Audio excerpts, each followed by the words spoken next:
الحمد لله وكفى وسلام على عباده الذين اصطفى أما بعد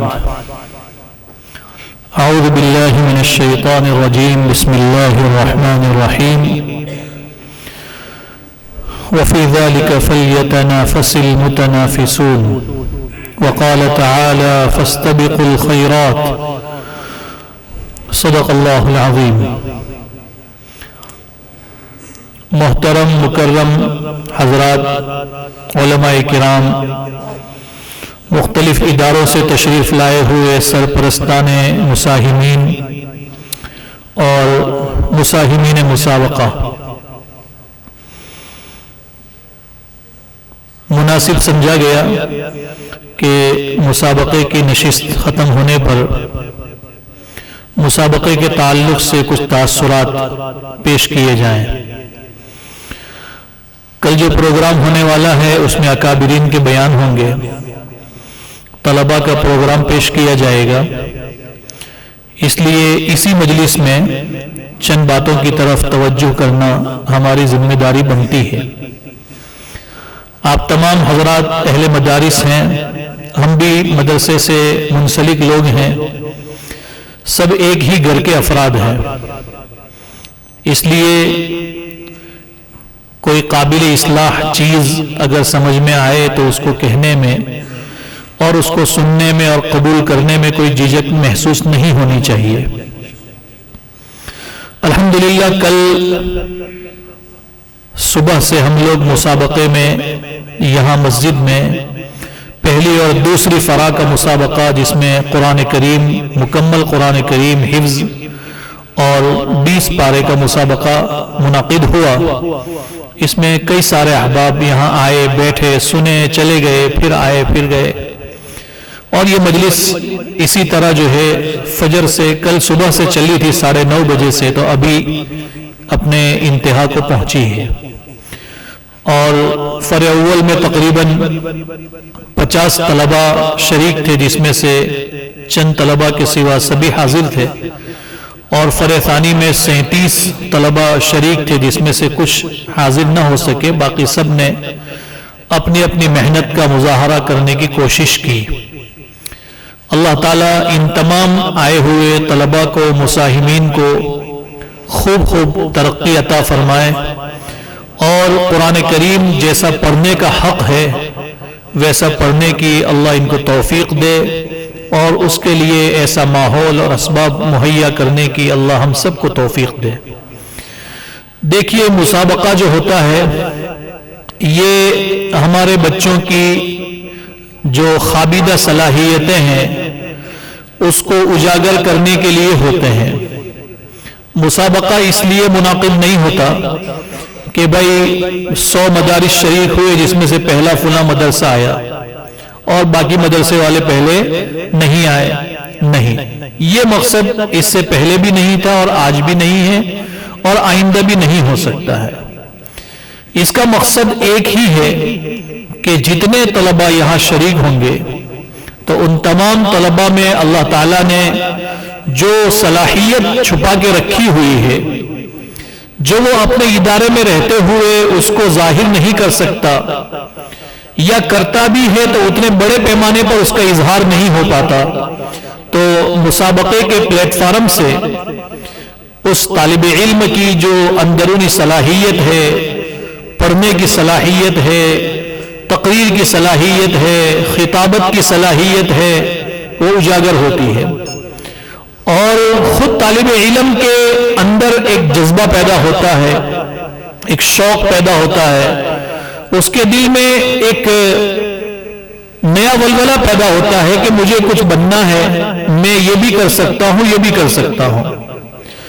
اس لیے ہمیشہ اپنے طلباء کی حوصلہ افزائی کرنی چاہیے۔ یہاں اس سیٹ پر بیٹھ کر کے کوئی طالب علم اگر نہیں پڑھ پایا تو یہ کوئی ناکامی کی علامت نہیں ہے۔ اس مجلس تک پہنچ جانا یہی ادارے کی اور اس طالب علم کی کامیابی ہے کہ اس کے ادارے میں جہاں سے وہ آیا ہے وہاں 100 150 200 300 طلبہ تھے. ان 300 میں سے جو 3 بچے 4 بچے یہاں آئے اس میں سے یہ بھی ایک طالب علم ہے. گویا اگر آپ فیصد نکالیں گے تو یہ بچہ 150 میں سے پہلے نمبر پر تھا ادارے کی نظر میں. اہل ادارہ کی نظر میں یہ فرسٹ تھا, جبھی تو اس کو یہاں پیش کیا گیا. تو یہ بچہ کامیاب ہے. یہاں نمبر کا نہ آنا یہ ناکامی کی علامت نہیں ہے, بلکہ یہ نمبرات تو وقتی طور پر چونکہ امتیاز کرنا ہوتا ہے اور انعامات کا نظام ہوتا ہے اس لیے نمبرات دیے جاتے ہیں. ورنہ جو بھی طلبہ محنت کر کے اپنے اداروں سے اپنے علاقوں سے تشریف لائے اور یہاں تک پہنچے وہ سبھی کامیاب ہیں. پہلی چیز یہ اپنے ذہن میں رکھے, کوئی بھی طالب علم جو یہاں آ کر اگر نہیں بھی پڑھ پایا کچھ, وہ یہ نہ سوچے کہ میں ناکام ہو گیا, میں تو فیل ہو گیا, آئندہ میں حصہ نہیں لوں گا. نہیں, بلکہ اگلے سال بڑھ چڑھ کے حصہ لینا ہے اور اس امنگ کے ساتھ حصہ لینا ہے کہ اس مرتبہ میں آدھا ہی صفحہ پڑھ پایا تھا, اگلے سال جو ہے میں پورے 3 سوال 2 سوال جو بھی پوچھا جائے گا سب پڑھ کے بتاؤں گا, اور اس کے لیے محنت کرنا شروع کر دے. یہی مقصد مسابقہ ہے کہ طلبہ میں محنت کا شوق پیدا کرنا, اساتذہ کرام میں محنت کا شوق پیدا کرنا. یہ دونوں جو فریق ہیں جب دونوں محنت پہ لگیں گے تو انشاءاللہ تعالی ہمارے ان مدارس کا آنے والا مستقبل بہت روشن ہوگا. تو پہلی بات یہ ہے کہ یہاں جو بھی طلبہ شریک ہوئے, جو بھی ادارے شریک ہوئے, وہ سارے ہی ادارے اپنے اپنے میدان میں کامیاب ہیں. اللہ تعالیٰ مزید کامیابیوں سے مالا مال فرمائے. جو کمی ہمیں نظر آئی اس کو دور کرنے کی ہم کوشش کریں. اور اس مسابقے کا ایک بڑا فائدہ یہ ہوتا ہے کہ کئی مدارس یہاں جمع ہوتے ہیں.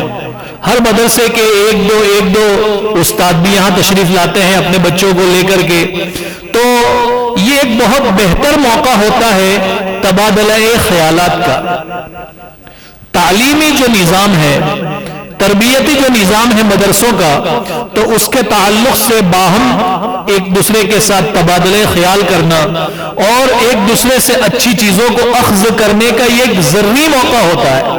ایسا موقع سال بھر نہیں ملتا کہ 100 مدرسے 150 مدرسے ایک جگہ پر بیٹھے ہوئے ہوں. آپ اگر کسی ادارے کی وزٹ کریں گے بھی تو 1 ادارہ 2 ادارہ 3 ادارہ, اس سے زیادہ کی وزٹ نہیں کر پائیں گے. لیکن جب مسابقہ ہوتا ہے تو 100-150 مدارس کے علماء ایک جگہ جمع ہوتے ہیں. تو جو ہمارا خالی وقت بچتا ہے جس میں وقفہ ہوتا ہے کھانے کے لیے, آرام کے لیے, رات کا جو وقت ہے, اس میں کیوں نہ ہم 10-20 علماء کرام بیٹھ کر کے اپنے مدرسے کا اپنے ادارے کا جو نظام ہے وہ ایک دوسرے سے شیئر کریں, ایک دوسرے کے سامنے اس کو بتائیں. اگر کسی ادارے کی کوئی خوبی سمجھ میں آوے تو اس کو اخذ کر لے, اس کو نوٹ کر لے, اس کو لکھ لے اور باقاعدہ پھر اس ادارے کی ملاقات کر کے وہ چیز کو حاصل کرنے کی کوشش کرے. الحکمت ضالۃ المومن, جو بھی اچھی چیز ہے وہ مومن کی گمشدہ چیز ہے, جہاں ملے اس کو لے لینا چاہیے. اگر ہم سے چھوٹے ادارے والے کی خوبی ہے اس کو بھی لے لیا جاوے, بڑے ادارے والے کی خوبی ہے اس کو بھی لے لیا جاوے, اور اپنے اندر یا اپنے ادارے کے تعلیمی تربیتی نظام میں کوئی کمی ہمیں محسوس ہو بہت سارے لوگوں کے ساتھ ملنے کے بعد, تو پھر اس کمی کو دور کرنے کی کیا کرنی چاہیے بھائی؟ کوشش کرنی چاہیے. تو یہ تو 2 باتیں ہو گئی ہمارے سرپرستان مساہمین کے لیے. اب ہم بات کرتے ہیں مساہمین مسابقہ سے. جتنے بھی مساہمین یہاں بیٹھے ہوئے ہیں, آپ تمام طلباء کو, مساہمین کو ہم مبارکباد پیش کرتے ہیں. جس نے جو بھی پڑھا, جیسا بھی پڑھا, اللہ اس کو قبول فرمائے اور اللہ خود ترقیات سے مالا مال فرمائے. دیکھیے, مساہمین کو مسابقے میں شریک ہونے سے پہلے بہت زیادہ محنت اور تیاری کرنی چاہیے. آپ نے تیاری کی ہے اس میں کوئی شک نہیں ہے, لیکن اگلے سال اور زیادہ محنت کریں. جتنی اس سال کی ہے اس سے 2 گنا محنت کریں, اس سے 3 گنا محنت کریں. اتنی محنت کریں کہ اگر کبھی مجھ سے کوئی غلطی ہو گئی یعنی مساہم سے, تو اس کو بے چینی ہونی چاہیے کہ یار اتنی محنت کر کے آیا تھا, اور بہت جو ہے افسوس ہونا چاہیے اس کو اس بات کے اوپر کہ اتنی ساری محنت کر کے آیا تھا اور کیوں غلطی ہو گئی. فکر ہونی چاہیے. جب تک فکر کو ہم سوار نہیں کریں گے اپنے دماغ کے اوپر تب تک ہم کوئی میدان جو ہے کامیابی کے ساتھ پار نہیں کر سکتے. تو خوب محنت کریں. نمبر 1 پر محنت کرنے کا طریقہ کیا ہے؟ مسابقے کی تیاری کا طریقہ یہ ہے. عزیز مساہمین اور سرپرستان حضرات اس کی طرف توجہ دیں کہ سب سے اول تو جہاں بھی آپ مسابقے میں اپنے طلبہ کو شریک کرنا چاہیں، چاہے یہاں کا مسابقہ ہو یا کوئی ہمارے ہندوستان کے لیول کا مسابقہ ہو، تو پہلے اس کے لیے 8-10 بچوں کو اس کے لیے سلیکٹ کیا جائے. ایک ہی طالب علم کو ٹارگٹ بنا کر اس کے اوپر محنت کریں گے، باقی طلبہ کی طرف سے بے توجہی ہوگی، باقی طلبہ کا نقصان ہوگا. اس کا آسان طریقہ یہ ہے کہ مان لو کہ مکمل قرآن کریم کے مسابقے میں شریک ہونا ہے اور 20 پارے میں شریک ہونا ہے طلبہ نے، تو آپ مکمل قرآن والے آپ کے پاس جتنے طلبہ ہیں ان تمام کو محنت کے لیے تیار کریں اور ان کے درمیان ایک داخلی مسابقہ کریں. جب ان کے درمیان داخلی مسابقہ ہو اس میں سے 3-4 اچھے بچوں کو منتخب کر کے پھر ان کو تیاری پر لگائیں اور آخر تک جب نام پیش کرنے کا وقت آئے گا اس وقت تک ان سبھی کو محنت پہ لگائے رکھیں. جب نام پیش کرنا ہوگا کہ میں فلاں تاریخ آخری تاریخ ہے تو اس سے 1-2 دن پہلے ایک اور مسابقہ کیا جائے انہی 3-4 فائزین کے درمیان. اب اس میں سے جو ممتاز تھا اس کا نام پیش کیا جائے. تو ایک تو مسابقے کے لیے نام پیش کرنے سے پہلے 20-25-30 طلبہ پر محنت ہوئی، سبھی کو فائدہ ہو گیا. بھلے ہمارا بچہ مسابقے میں کامیاب ہو نہ ہو لیکن ادھر فائدہ ہو گیا کہ بچوں کا اس بہانے دور ہو گیا، تیاری ہو گئی. اور اس طریقے میں ایک بڑا فائدہ یہ ہے کہ آپ کے ادارے کا جو سب سے ممتاز اور سب سے محنتی بچہ ہوگا اس کا نام پیش کیا جائے گا اس طریقے پر عمل کرنے سے. تو اس لیے پہلے مسابقے کے لیے بہتر سے بہتر طریقے سے تیاری کروائیں. جب ایک نام سلیکٹ ہو گیا، منتخب ہو گیا کہ بھئی فلاں طالب علم مکمل قرآن میں جائے گا اور فلاں بچہ 20 پارے والے مسابقے میں شریک ہوگا امبیڈے کے مدرسے میں، تو اب جس دن سے نام پیش کر دیا ہے اس دن سے لے کر مسابقہ آنے تک روزانہ کوئی ایک نماز کے بعد کا وقت طے کر لیا جائے. جیسے ہمارے یہاں جامعہ عقل کوہ میں عصر اور عشاء کے بعد کا وقت ہم لوگ طے کرتے ہیں کہ عصر کے بعد اس طالب علم کو جس نے مسابقے میں جانا ہے منبر پر بٹھایا جاتا ہے سارے مدرسے کے طلبہ کے سامنے، اور ایک استاد جو ان کے استاد ہوتے ہیں متعلق استاد، وہ اس بچے سے روزانہ 3 سوال کریں گے اور منبر پر بیٹھ کر وہ بچہ ان 3 سوالوں کا جواب دے گا، اس کو پڑھ کے سنائے گا. اور اس کو ٹارگٹ دیتے ہیں کہ بھائی دیکھو آج شروع کے 5 پارے میں سے سوال ہونے والا ہے، آئندہ کل دوسرے 5 پارے میں سے 6 سے 10 میں سے ہوگا، پرسوں کے دن 11 سے 15 میں سے سوال کیا جائے گا. تو وہ بچہ پورا دن 5 پارے پر محنت کرتا ہے کیونکہ اس کو معلوم ہے کہ 100 200 150 500 بچوں کے سامنے مجھے سوالات پڑھ کے بتانا ہے، تو وہ محنت کرتا ہے. ایک تو محنت ہوتی ہے، نمبر 2 اس کی ہمت کھلتی ہے کہ بھائی جب منبر پہ بیٹھ کے سب کے سامنے پڑھ رہا ہے بڑے مجمع کے سامنے، تو یہاں 100 آدمیوں کے سامنے پڑھنا کوئی مشکل کام نہیں ہوگا. تو یہ طریقہ ہے ان مسابقے کی تیاری کا کہ اس طریقے سے ایک استاد جو اس کے متعلق استاد ہے وہ بچے پر محنت بھی کرے اور اس کے ساتھ ساتھ ادھر منبر کے اوپر یا جہاں بھی مناسب جگہ ہو آپ کے ادارے میں وہاں بٹھا کر کے بچوں کو سوال کرے. اگر بہت اچھا جواب دیا ہے حوصلہ افزائی کرے، نہیں ہوا ہے کچھ کمی رہ گئی ہے تو نصیحت کرے، سمجھائے، ڈانٹ ڈپٹ نہ کرے، سختی نہ کرے، خوب سمجھائے اور آئندہ پھر اسی 5 پارے میں سے سوال کرنے کے لیے کہے گے اگلے دن پھر اسی 5 پارے میں سے ہم آپ سے پوچھیں گے، تو پھر وہ مزید محنت کرے گا. اس کے دل میں بھی شوق پیدا ہوگا کہ بھئی استاد بھی جو ہے مجھ سے بہت محبت رکھتے ہیں، چاہتے ہیں. تو اس انداز سے جب ہر ادارے والا تیاری کر کے آئے گا تو پھر یہاں بیٹھے ہوئے حکم حضرات کے لیے نمبر دینا مشکل ہو جائے گا کہ کس کو پہلا نمبر دینا، کس کو دوسرا دینا، کس کو تیسرا دینا. ایک آدھے نمبر کی وجہ سے بچے نمبر لے جاتے ہیں. کتنے نمبر کی وجہ سے؟ آدھے نمبر کی وجہ سے. ہمارے جامعہ عقل کوہ میں ہر سال ہم داخلی مسابقہ کرتے ہیں. ابھی مسابقات کا سیزن چل رہا ہے، آخری مرحلے کا مسابقہ اس ہفتے میں ہونے والا ہے، ناظرے کا بھی اور حفظ کا بھی. تو وہاں جو بچے نمبر لاتے ہیں ایک آدھے نمبر کی وجہ سے کوئی فرسٹ آ گیا، ایک آدھے نمبر کے لیے دوسرا پیچھے ہٹ گیا، آدھے نمبر کے لیے تیسرے پہ چلا گیا، بس اتنا فرق ہوتا ہے آدھے نمبر کا یا ایک نمبر کا، بس اس سے زیادہ فرق نہیں ہوتا۔ کیوں؟ اس کے پیچھے خوب محنت ہوتی ہے، اساتذہ کرام دن رات ایک کر دیتے ہیں اس کے پیچھے کہ بھئی میرے 5 بچے حافظ ہوئے ہیں، 5 میں سے 4 ممتاز آنے چاہیے، وہ یہ ٹارگٹ لے کے چلتا ہے کہ 5 ہیں، 5 میں سے 4 ٹاپ آنے چاہیے، ایک آگے پیچھے ہوا تو کوئی بات نہیں۔ اور طلبہ بھی جو ہے ان کو انعامات ملتے ہیں، اساتذہ کو انعامات ملتے ہیں، تو سارے ہی لوگ کام پہ لگے رہتے ہیں۔ اوابین میں قرآن سنایا جاتا ہے، باقاعدہ جو ہے اوابین کا نظام چلتا ہے، رجب شروع ہوتے ہی تو روزانہ ایک پارے طلبہ اپنے اساتذہ کی نگرانی میں اوابین میں پڑھتے ہیں، اور فجر سے پہلے ان کو جو ہے یاد کرایا جاتا ہے، مسابقات کے نام پر یاد کرایا جاتا ہے، اتنا ان کو رگڑتے ہیں کہ وہ بچہ پکا حافظ قرآن بن کے یہاں سے نکلتا ہے۔ تو یہ کام کرنے کا طریقہ ہے اور محنت کرنے کا طریقہ ہے، آپ تمام حضرات کرتے ہیں، یہ ہمارے یہاں کا جو ہمارا تجربہ ہے وہ میں آپ کے سامنے سے پیش کر رہا ہوں، ممکن ہے اس میں سے کوئی کام کی چیز مل جائے تو آپ اس کو لے لیں۔ جو طلبہ ہیں، جو مساہمین ہیں، جو یہاں آ کر قرآن کریم سنا کر گئے ہیں، ان سے میں یہ عرض کرتا ہوں کہ آپ یہاں اطمینان سے آ کر بیٹھیں۔ بہت سارے بچے یہاں جب آتے ہیں تو سہمے ہوئے ہوتے ہیں، نہ ادھر دیکھتے ہیں نہ ادھر دیکھ پاتے ہیں، بس وہ ڈرے ہوئے ہوتے ہیں۔ ڈرنے کی کوئی بات نہیں ہے بھائی، یہ حکم حضرات انسان ہے، آپ کے استادوں کی طرح ایک بھی حافظ عالم آدمی ہے، یہ کوئی کسی کو مارنے والے کھا جانے والے نہیں ہے، اس لیے بالکل اطمینان سے اور بنداس یہاں آنا چاہیے۔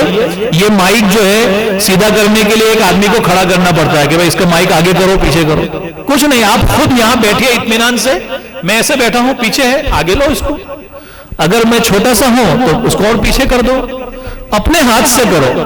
اگر ایسا لگ رہا ہے کہ ڈر محسوس ہو رہا ہے، 2 گھونٹ پانی پی لو، کوئی مسئلہ نہیں، یہاں کوئی آپ کو روک ٹوک کرنے والا نہیں ہے۔ بھائی بات سمجھ رہے ہیں؟ تو اطمینان سے آنا چاہیے، اسی سے آدھا جو غلطیاں واقع ہوتی ہے، وہ آدھی غلطی تو صرف کس وجہ سے واقع ہوتی ہے؟ خوف کی وجہ سے، ڈر کی وجہ سے۔ ایک اچھا خاصا بچہ جس نے آن لائن مسابقہ میں کامیابی حاصل کی، اپنے ادارے کا سب سے اچھا بچہ، وہ یہاں آ کے کیوں جو ہے وہ غلطی میں پڑ گیا؟ خوف کی وجہ سے۔ تو اسی خوف کو دور کرنے کے لیے میں نے آپ سے کہا کہ ممبر پر بٹھا کر کے ان کا مسابقہ، سوالات کا نظام بنائیے، ممبر پر بٹھائیے پورے مدرسے کے سامنے، اساتذہ بھی حاضر ہوں، معتمم صاحب بھی حاضر ہوں، سب کے سامنے بچے کو پڑھوائیے، ایک ہفتہ دیکھیے، اس طرح محنت کریے، پھر آپ کا بچہ کیسے نہیں پڑھتا یہاں بیٹھ کر، ضرور پڑھے گا وہ۔ تو بچوں کو خوف نہیں ہونا چاہیے، بالکل ڈر نہیں ہونا چاہیے، بالکل مطمئن ہو کر سکون سے آئیے، سکون سے جائیے۔ جب یہاں بیٹھ چکے ہیں، سوال دھیان سے سنیے، نہیں سمجھ میں آتا ہے پوچھئے کہ دوبارہ بتائیے مجھے سمجھ میں نہیں آیا۔ اگر آپ پوچھیں گے کہ بھئی سوال سمجھ میں نہیں آیا، اس کا کوئی نمبر نہیں کٹتا، دنیا کے کسی مسابقے میں نہیں کٹے گا۔ یعنی سوال سمجھ میں نہیں آیا، آپ پوچھ سکتے ہیں، دوبارہ پوچھئے، 3 بار پوچھئے، ڈریے مت۔ یہ نہیں کہ بھئی سمجھ میں نہیں آیا تھا پھر بھی جو ہے شروع کر دیا اور آگے جا کے پھر غلطی میں پڑ گیا، کیونکہ سمجھا ہی نہیں تھا سوال کو۔ اطمینان سے سنیے، سوال کو سمجھیے اور سمجھنے کے بعد پڑھنا شروع کریے۔ جب پڑھنا شروع کریں تو جو باتیں مسابقے میں ہم محسوس کرتے ہیں اور دیکھتے ہیں، نوٹ کرتے ہیں، ہمارے یہاں کے مسابقے میں جو خاص قابل توجہ بات ہم نے نوٹ کی ہے، اس کی طرف میں آپ تمام حضرات کی توجہ دلانا چاہتا ہوں۔ پہلی بات یہ ہے کہ اپنے بچوں کو مکلف کریں اور طلبہ بھی خود جو ہیں اس کا خیال رکھیں کہ چیخ کر چلا کر نہیں پڑھنا ہے۔ کیسے نہیں پڑھنا ہے بھائی؟ بولو۔ ہاں، ہمارے بچے جو ہے ہم ایسا سمجھتے ہیں کہ جتنا زور سے پڑھے گا اتنا اچھا بچہ ہے۔ نہیں، چیخ کر پڑھنا، چلا کے پڑھنا مطلوب نہیں ہے، بلکہ ہلکی آواز سے، ہلکے گلے کے ساتھ اور سکون سے۔ آپ مائک بالکل اپنے منہ میں ڈال دیجئے، آپ ہلکی آواز سے بھی پڑھیں گے تو آواز چلی جائے گی، اتنا اچھا مائک لگا ہوا ہے، سسٹم لگا ہوا ہے۔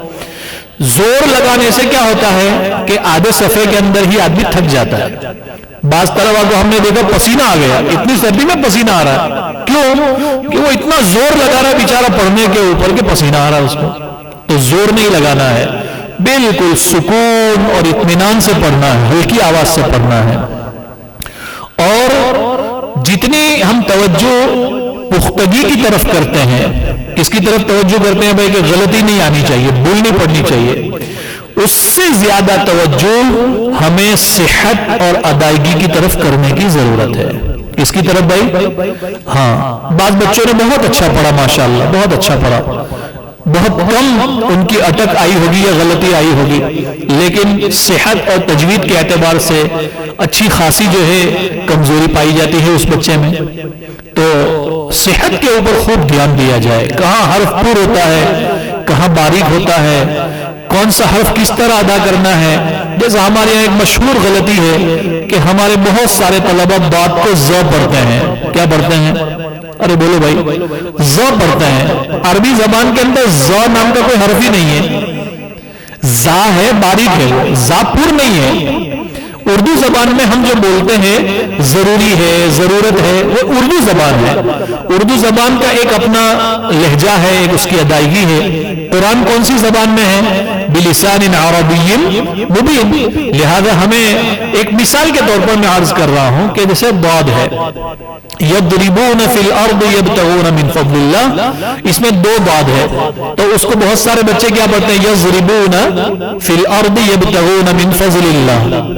اب اس نے ضا کو زا پڑھا، تو ظاہر سی بات ہے کہ جب پورا حرف ہی بدل دیا ہے تو آپ یہ سمجھ رہے ہیں کہ بچہ بہت اچھا پڑھتا جا رہا ہے، لیکن جو قاری صاحب بیٹھے ہوئے ہیں وہ تو قاری صاحب ہیں، ان کو تو معلوم ہے کہ یہ ب ہے یا ز ہے، تو وہ تو فوراً جو ہے اپنا قلم چلاتے ہیں اور وہاں نشان لگا دیتے ہیں کہ یہ غلطی ہوئی ہے۔ یہ ایک مثال ہے۔ بہت سارے بچے جہاں راہ باریک کرنے کی اس کو پور کر دیتے ہیں۔ ما بقی من الربا ان کنتم مؤمنین، راہ مشدد مکسور ہے، زیر والی ہے، باریک ہونی چاہیے اور باریک پڑھنی چاہیے، تو کچھ بچے نے پڑھا من الربا، اب وہ یہ سمجھ رہا ہے کہ میں صحیح پڑھ کے گیا، حقیقت میں کیا ہے؟ غلطی ہے۔ تو ایسی بہت ساری مثالیں ہیں۔ قلقلہ بہت سارے بچوں نے چھوڑ دیا، یا قلقلہ کیا تو قلقلہ کے اندر منہ گول نہیں ہوتا۔ بہت سارے بچے قلقلہ کرتے ہیں تو وہاں کیا کر دیتے ہیں؟ ہونٹ گول کر دیتے ہیں۔ یہ گول نہیں کرنا چاہیے، بلکہ ہونٹ اپنی جگہ پر رہے گا۔ بات سمجھ رہے ہیں؟ تو یہ بہت ساری چھوٹی موٹی باریک باتیں بھی ہیں، لیکن ہمیں جو ہے خلاصہ کلام یہ ہے کہ جتنی محنت ہم حفظ کی پختگی پر کرتے ہیں اور کریں گے، اتنی ہی محنت یا اس سے زیادہ محنت ہمیں کس پر کرنی چاہیے؟ صحت کے اوپر، ادائیگی کے اوپر کرنی چاہیے۔ بچے کو مخرج یاد ہے یا نہیں ہے وہ اہمیت نہیں رکھتا۔ بچے کو 17 مخارج یاد ہیں، ادائیگی کتنی ہو رہی ہے وہ یہ اہمیت رکھتا ہے۔ مخارج سب یاد ہے اس کو، لیکن ادائیگی ایک کی بھی نہیں ہے، تو بتائیے یاد کرنے کا فائدہ کیا ہوا؟ بھائی بات سمجھ رہے ہیں نا؟ ہمارے یہاں قاری کلاس کے اندر ہم اسی کے اوپر بچوں کو خوب زور دیتے ہیں، مخارج مخارج مخارج، اور بعض بچے تو صفات یاد کرنے میں اتنے تھک جاتے ہیں کہ مدرسہ چھوڑ دیتے ہیں کہ صفات یاد نہیں ہوتی ہم کو، تو یہ متضادہ یاد نہیں ہوتی، تو غیر متضادہ کیسے یاد ہوئے گی؟ تو ہم صرف جو ہے قواعد کے یاد کرنے پر زیادہ توجہ اور بچوں کے اوپر زور نہ دیں، بلکہ اہم چیز اس کی ادائیگی ہے۔ بھائی ایک بچے کو ضاد کا مخرج نہیں پتا، ایک بچے کو کاف کا مخرج نہیں پتا، لیکن اس کی ادائیگی بالکل 100% صحیح ہے۔ دوسرے بچے کو کاف کا مخرج برابر یاد ہے، قاف کا بھی اور کاف کا بھی، لیکن ادائیگی کا ٹھکانہ نہیں ہے۔ آپ بتائیے کون صحیح ہے؟ ارے بولو بھائی، جس کو مخرج یاد ہے ادائیگی نہیں ہے وہ صحیح ہے، یا جس کو مخرج یاد نہیں ہے لیکن ادائیگی بہت اچھی ہے؟ ظاہر سی بات ہے کہ اصل تو ادائیگی ہے۔ لہذا اپنے طلباء کی ادائیگی کے اوپر توجہ دلائیں، خوب اچھی ادائیگی ہونی چاہیے، اطمینان سے قرآن شریف پڑھنا چاہیے، جہاں مد ہے وہاں مد کرنا چاہیے، جہاں نہیں ہے وہاں نہیں کرنا چاہیے۔ ایک آخری بات کہہ کر اپنی بات ختم کروں گا کہ ہمارے درجات حفظ میں، اور خصوصاً ہمارے یہاں ہندوستان، پاکستان، بنگلہ دیش میں جہاں کے لوگ عربی زبان جو حفظ کے طلبہ ہیں وہ تو بالکل ہی نہیں سمجھتے، عربی زبان ترجمہ کیا ہو رہا ہے نہیں سمجھتے وہ، اس لیے کہ ابھی تو وہ عالمیت میں جانے والے ہیں، ابھی تو صرف قرآن پڑھا ہے اس نے۔ تو ایسے طلبہ وقف کی اور ابتدا کی بڑی بڑی غلطیوں میں پڑ جاتے ہیں۔ بھائی کہاں ٹھہرنا اور کہاں نہیں ٹھہرنا یہ ایک مستقل مسئلہ ہے۔ تو اساتذہ کی ذمہ داری ہے کہ وہ اپنے طلباء کو نشاندہی کرے کہ بیٹا یہاں وقف نہیں ہوگا، یا وقف کیا تو فلاں جگہ سے ابتدا نہیں ہوگی. ابتدا کہاں سے ہوگی اور وقف کہاں ہوگا؟ یعنی کہاں ٹھہرنا اور کہاں سے لوٹانا. کہاں ٹھہرنا اور کہاں سے لوٹانا یہ ایک مستقل مسئلہ ہے، لہذا اس کی طرف ہمیں خود توجہ کرنی چاہیے. بنگلہ دیش سے قرآن شریف چھپا ہے، آن لائن ملتا ہے امیزون کے اوپر، جس میں ہمارے عجمی طلباء اور لوگوں کے لیے انہوں نے باقاعدہ وقف کے نشانات لگائے ہیں کہ جیسے مثال کے طور پر ان الذین کفروا سواء علیہم اانذرتہم ام لم تنذرہم لا یؤمنون. تو جس کی سانس لمبی ہے وہ تو پوری آیت پڑھ جائے گا، لیکن جس کی سانس مختصر ہے یا جو چھوٹے بچے ہیں جو ابھی پڑھنا سیکھ رہے ہیں تو وہ پوری آیت ایک ساتھ نہیں پڑھ پائیں گے. تو اس بچے کو اس آیت میں کہاں ٹھہرنا ہے اور کہاں سے لوٹانا ہے یہ نشان لگا ہوا ہے، ٹھہرنے کا اور لوٹانے کا. تو ایسی چیز ہمیں حاصل کر کے اس کے مطابق اپنے بچوں کو مکلف کرنا چاہیے. جب دور سنائے وہ بچہ یا سبق سنائے کہ بھائی اس جگہ وقف ہوگا، یہ ٹھیک ہے، جو ٹھیک ہے وہ ٹھیک ہے، لیکن جہاں غلطی ہو وہاں فوراً تنبیہ کرے، توجہ دلائے کہ اس جگہ یہ وقف ہو نہیں سکتا، یہ جگہ جو تم ٹھہرے ہو یہ غلط کیا ہے، یہاں نہیں ٹھہرنا، اس سے ایک کلمہ پہلے ٹھہر جاؤ یا ایک کلمہ کے بعد ٹھہرو.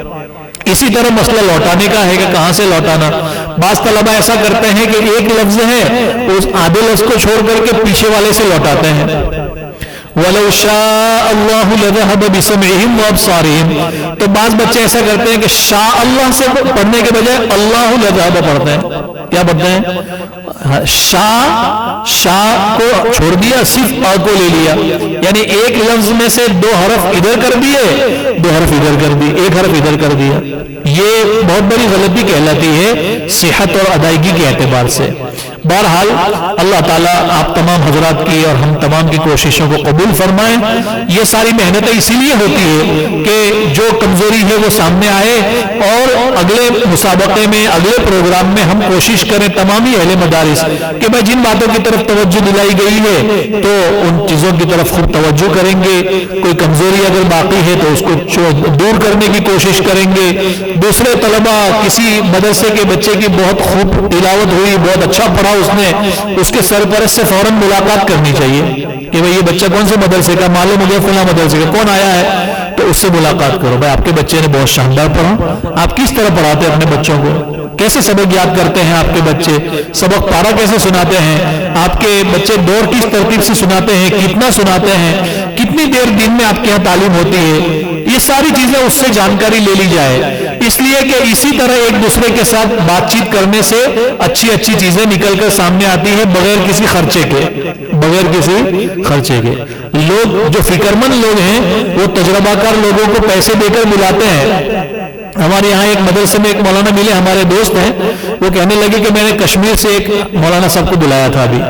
میں نے کہا کیوں بلایا؟ تو کہا کہ ان کا یہ کہنا ہے کہ میں جو ہے ایسا پکا حافظ بناتا ہوں کہ بچہ جو ہے بالکل بھول نہ پائے قرآن. اور ان کا کہنا یہ ہے کہ میں صبح سبق نہیں سنتا، میں دوپہر میں سبق سنتا ہوں. کب سنتے ہیں؟ ظہر سے عصر کے بیچ میں سبق یاد بھی کراتا ہوں اور سنتا بھی ہو، اور مغرب بعد بچے سبق پارا سناتے ہیں اور صبح دور سناتے ہیں، دور یاد کرتے ہیں. تو کہا کہ ان کا دعویٰ ہے اور وہ جو ہے کئی لوگوں سے سنا تو انہوں نے کشمیر سے باقاعدہ فلائٹ میں ان کو بلایا ادھر مہاراشٹر میں، ان کو رکھا 4-5 دن تک، اساتذہ کے ساتھ بٹھایا ان کو، اور پھر اسی مدرسے کے بچے دیے ان کو کہ بھائی آپ کا تو دعویٰ ہے لیکن یہ بچوں کو پڑھا کے دکھاؤ ہمارے بچوں کو. تو انہوں نے ان کو بھی پڑھا کے دکھایا 5 دن. پھر کہا کہ بھائی مجھے تو جلدی ہے، مجھے جانا ہے. تو اساتذہ کو جب اطمینان ہو گیا کہ بھائی ہاں یہ طریقہ ہم کر سکتے ہیں تو پھر انہوں نے اجازت لی اور چلے گئے. کہنے کا خلاصہ کیا ہے کہ ایک آدمی فکر مند ہے تو اس نے کیا کیا، فلائٹ کا ٹکٹ دے کر آدمی کو بلایا رائے مشورہ لینے کے لیے، طریقہ سیکھنے کے لیے. مسابقے کے بہانے سے یہ سارے طریقے ہم کو فری میں مل جاتے ہیں، اس لیے کہ اتنا بڑا مجمع جو 165 مدارس آئے ہیں تو ہر جگہ کی کوئی نہ کوئی خوبی ہوگی، ہر خوبی کو آدمی لے لے اور اپنے اندر کوئی کمزوری محسوس ہو تو اس کو چھوڑ کے چلا جاوے، ختم کر دے گا اس کو. تو تو یہ بہت اہم موقع ہوتا ہے ایک دوسرے سے سیکھنے سکھانے کا۔ اللہ تعالیٰ اس مسابقتی نظام کو مزید کامیابی عطا فرمائے، آنے والے سالوں میں اللہ تعالیٰ مزید ترقی عطا فرمائے، اور اس ادارے کو اور اس ادارے کے منتظمین کو بھی اللہ رب العزت خوب قبولیت سے مالا مال فرمائے۔ یہ چند باتیں ذہن میں تھی، عرض کر دی ہیں، اب حضرت قاری صاحب انشاءاللہ دعا فرمائیں گے۔